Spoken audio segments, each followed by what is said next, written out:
All right, Brad McLeod here, SealGrinderPT.com. Just hanging out here in the office for a little bit, getting a little bit of work done, answering some emails, and yeah, I just wanted to give you a 2-minute quickie, real quick. Hang on with this. Is that yeah, just the last all throughout the years, I've always gotten emails or people saying maybe they failed at Kokoro, or maybe they failed at GoRuck, or even with school. I had an athlete talking to me about how they'd failed out of college. And how devastating that was. And my biggest thing, reminder to myself and everyone else around me is, just because you fail that first time does not mean that it's over, right? One of what I thought was the worst thing in my life was when I failed out of buds the first time. I failed out for a math test. I was over halfway through. I thought at that time that was the worst thing in the world for me.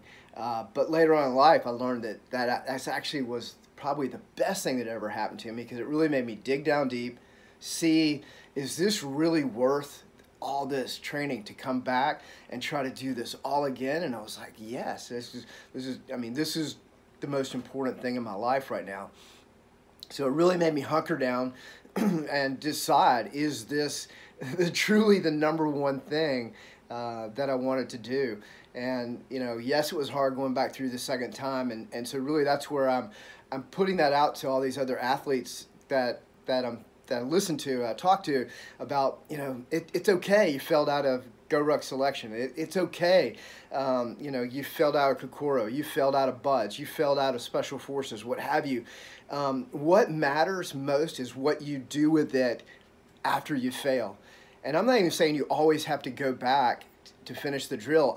I mean, maybe there's a point in your life where you're like, hey, this really wasn't for me, and you move on and you learn your lessons. Okay, so the biggest thing is to have that self-reflection, that couple of minutes, a couple of hours, a couple of days, weeks, where you really sit down and roll it over. The stone that you roll over and examine, you examine yourself, which is one of the hardest things to do.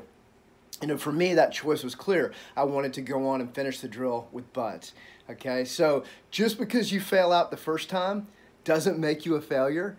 If you learn from those lessons, it's cliche to say, but if you learn from those lessons, it's really not a failure. You're leaning forward, right? You're still moving forward. So I'm way over my 2 minutes, but that's basically what I wanted to come to you guys today and just let you know that just because you fail that first time, that's not the end of the story. So, and post up down below if you have a story of your own where you've come back and you've just not settled. You've decided to push forward. There's a lot of stories out there.